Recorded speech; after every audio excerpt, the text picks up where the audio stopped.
قائد اعظم سے کہا تھا کہ قائد اعظم مجھے تیری سیاست سے اتنا ڈر نہیں آتا جتنا جماعت علی شاہ کے دین سے ڈر آتا. اتنا مجھے، میں آن دی ریکارڈ بات کر رہا ہوں ذمہ داری کے ساتھ، کہ تیری سیاست سے میں اتنا نہیں ڈرتا جتنا جماعت علی شاہ کے دین سے ڈرتا. اس لیے کہ یہ جب دین کا نام لے کے پاکستان کی بات کرتا ہے تو لوگوں پہ عدوتاری کر دیتا ہے. اس لیے میں تیری سیاست سے زیادہ اس کے دین سے ڈرتا ہوں. پیر ملت پیر جماعت علی شاہ صاحب ابو العرب بھی کہا جاتا. ان زمانوں میں عرب میں غربت آئی تو یہاں سے ہندوستان سے چندے اکٹھے کر کر کے پیر جماعت علی شاہ صاحب لے جایا کرتے. مدینہ شریف میں آج بھی جماعت منزل موجود. صاحب کی اپنی رہائش تھی. ملت پیر جماعت علی شاہ صاحب نہ مدینے میں گزر رہے تھے تو بڑے بڑے مرید ساتھ تھے. اس زمانے میں لوگ ہاتھوں میں چھڑی رکھا کرتے، جانور اکثر ہوتے تھے تو چھڑیاں ہاتھوں میں ہوتی تھی. تو پیر صاحب گزر رہے تھے، بوڑھے آدمی تھے ساتھ تھے، تو ایک کتا دوڑا دوڑا. جب وہ پیر صاحب کے قریب سے گزرنے لگا تو ایک مرید نے نہ کتے کی ٹانگ پہ ڈنڈا مارا، پیچھے ہٹ جا، کپڑوں کو نہ لگ جا. تو چونکنے لگا، رونے لگا. جب بھاگا نا تو لوگ کہتے ہیں ہم نے عجیب منظر دیکھا. 100 سال کے پیر جماعت علی شاہ صاحب پگڑی ہاتھ میں پکڑی اور کتے کے پیچھے بھاگنا شروع کر. دوڑ کے کتے کو اٹھا کے لائے اور یوں اس کو سینے سے لگایا. پیر صاحب نا اس کتے کو اپنی رہائش گاہ پہ لے گئے. اپنی پگڑی کھول کے نا تو اس کی پٹی کی، پھر دودھ کا پیالہ اس کے آگے رکھا. کتے نے دودھ پی لیا تو پیر جماعت علی شاہ صاحب نے ہاتھ باندھنے لگے. مدینے کے کتے بھی پاک کی بارگاہ میں میری شکایت نہ کر دیں، حضور کی بارگاہ میں شکایت نہ کرنا کہ یا رسول اللہ یہ آتے حاضری دینا، ہمیں تکلیف دیتے ہیں. شکایت نہ کرنا مصطفیٰ کریم کی بارگاہ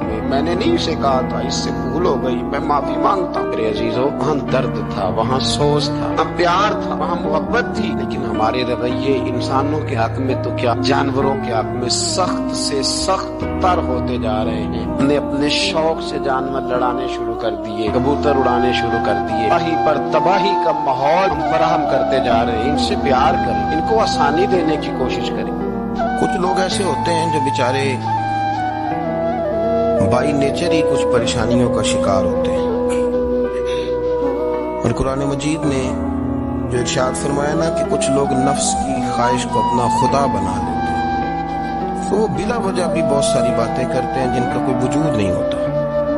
عورت کو حقوق دلانے کے لیے بہت سارے لوگ بہت ساری غلط باتیں کرتے ہیں. جو لوگ یہاں سے کسی کو لے جاتے تھے نا دبئی، دھوکہ دے کے اور لے جاتے تھے یورپ میں، عرب ممالک میں دھوکہ دے کے لے جاتے تھے، تو وہ بھی کوئی خواب ہی تو دکھاتے تھے کہ اتنے لاکھ تنخواہ ہوگی، اتنا کچھ ہوگا. وہاں جا کے پتہ چلتا تھا کہ جیب سے بھی دینے پڑیں گے کچھ.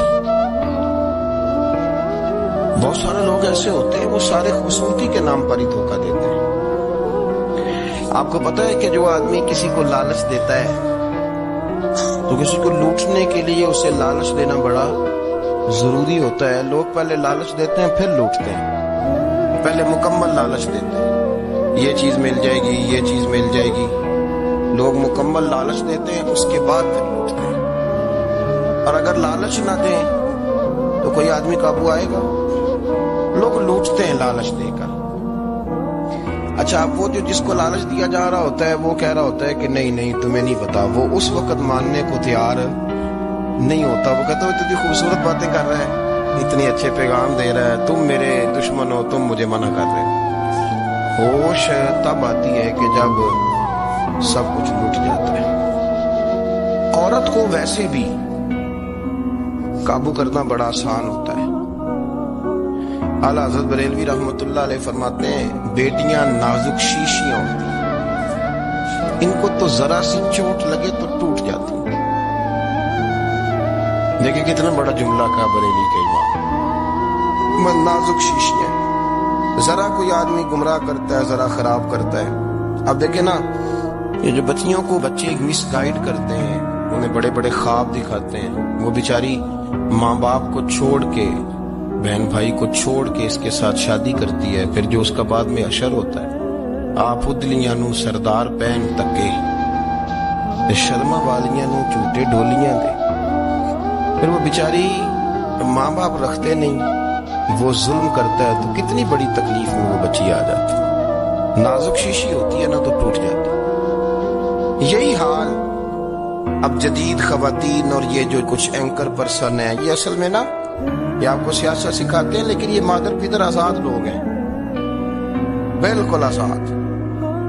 یہ تو علماء شعور نہ کریں، بات نہ کریں، گفتگو نہ کریں، مشائخ بات نہ کریں، اور یہ جو کچھ سنجیدہ اور دینی طبقہ ہے یہ کوئی شور نہ کرے، یہ تو روڈوں پہ ننگے ہو کے آ جائیں وہاں سے۔ خوفناک نظریہ رکھتے ہیں، عورت کو کہتے ہیں تیرے حقوق ہم تجھے لے کے دیں گے، مثلاً وہ کون سا حق ہے جو تم نے لے کے دینا ہے؟ میرے نبی کریم صلی اللہ علیہ وسلم اس کو بیٹی بھی بنایا ہے، اس کو بہن بھی بنایا ہے، اس کو ماں بھی بنایا ہے، اسے بیوی کا عالی شان رتبہ بھی عطا فرمایا ہے۔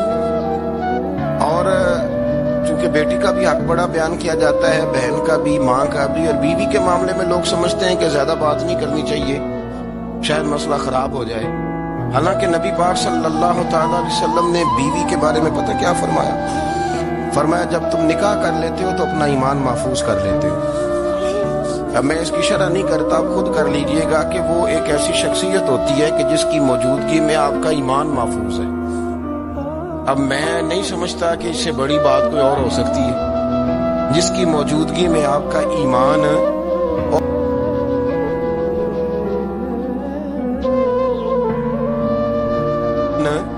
اور بھائی یہ حدیث پاک عرض کر رہا ہوں، نکاح جب کوئی کر لے تو اس نے اپنا ایمان مکمل کر لیا، اس کا معنی یہ ہوا کہ آپ کا ایمان محفوظ ہے اس کی موجودگی میں۔ تو اس سے زیادہ بھی، یعنی ایمان سب سے قیمتی چیز ہے نا، تو اس کے محفوظ ہونے کی وجہ حضور نے نکاح بیان کر دی۔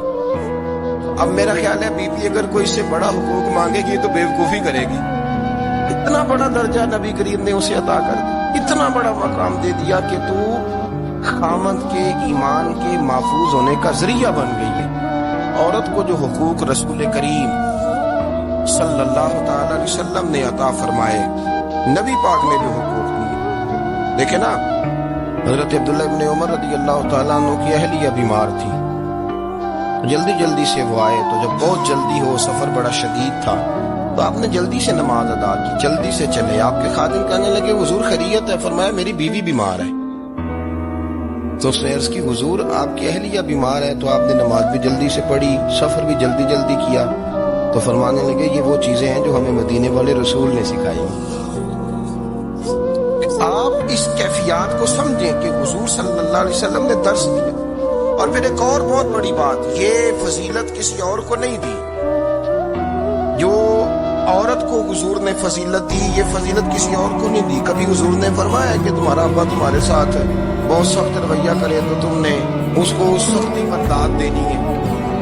فرمایا چلو اگر وہ زیادتی بھی کرے تو تم نے اس کے ساتھ سلوک اچھا ہی کرنا۔ لیکن آپ ایک بات کو سمجھے نا، کہ بچے کے بارے میں، بیٹے کے بارے میں، بیٹی کے بارے میں فرمایا 10 سال کے ہو کے نماز نہ پڑھے تو سختی کرو،